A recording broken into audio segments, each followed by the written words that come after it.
নমস্কার, আমি ডক্টর সৌমেন্দু কারক, maxillofacial surgeon.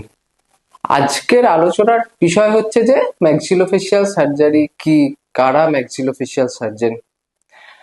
প্রথম কথা বলি যে ম্যাক্সিলোফেশিয়াল সার্জারি হচ্ছে যে ডেন্টিস্টের একটা স্পেশালাইজ ব্রাঞ্চ।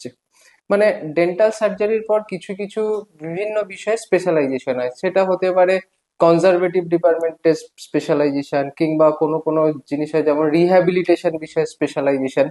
তেমনই ম্যাক্সিলোফেশিয়াল সার্জারি হচ্ছে আপনার মুখমণ্ডলের, মানে মুখ এবং তার বাইরে মুখমণ্ডলের স্পেশালাইজেশন একটা সার্জারি পার্ট, সেটাই হচ্ছে যে ম্যাক্সিলোফেশিয়াল সার্জারি। এবার স্বাভাবিকই প্রশ্ন আছে, তাহলে ম্যাক্সিলোফেশিয়াল সার্জন যারা, তাদের মানে কাজ করার জায়গাটা কোনটা, মানে তারা তাদের এরিয়া অফ ইন্টারেস্ট কোনটা।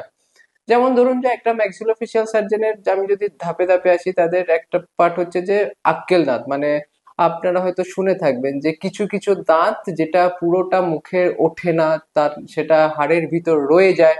সেই দাঁতগুলো হাড় কেটে যেসব দাঁতগুলো সার্জিক্যাল উপায়ে যেসব দাঁতগুলো তোলা হয়, সেগুলো একটা ম্যাক্সিলোফেশিয়াল সার্জারির পার্ট। দ্বিতীয় পার্ট হচ্ছে যে আপনারা শুনে থাকবেন যে মুখে কিংবা মুখমণ্ডলে বিভিন্ন টাইপের সিস্ট হয়, টিউমার হয়। সেই সব টিউমার গুলো অপারেট করেন একজন ম্যাক্সিলোফেশিয়াল সার্জন।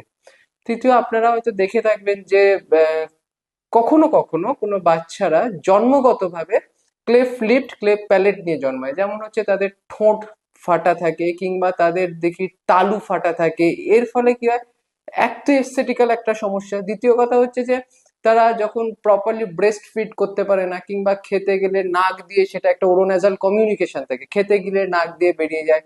এই সব সার্জারি গুলো, cleft lip cleft palate surgery is a part of maxillofacial surgery. এছাড়া কিছু কিছু পেশেন্টের যেটা থাকে, তা কারোর নিচের চোয়াল বড়, কিংবা নিচের চোয়াল ছোট, ওপরের চোয়াল বড়, ওপরের চোয়াল ছোট।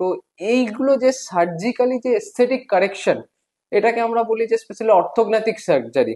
এইগুলো একটা part of the maxillofacial surgery.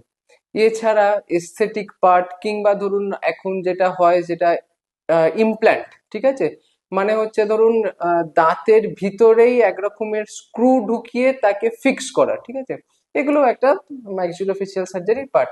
এছাড়া লেটেস্ট আমি যেটা বলবো, লেটেস্ট নয়, মানে ম্যাক্সিলোফেশিয়াল সার্জনরা খুব ভালোভাবে, যেহেতু মুখমণ্ডলের ব্যাপারটা জানে, they are very expert for the oral cancer surgery also. মানে তারাই একমাত্র জানে যে মুখের কোন রোগটা, তারাই একমাত্র জানে না, মানে ওরাল ক্যান্সারের পার্টটা তারা বুঝতে পারে কোন রোগটা ক্যান্সারের দিকে যাচ্ছে, কোন রোগটা ক্যান্সারের দিকে যাচ্ছে না। এবং শুধু ডায়াগনোসিস না, তার treatment is a part of the maxillofacial surgery. তাই as a take home message আমি একটাই কথা বলবো, যে as your face is your identity, choose your doctor wisely. Thank you.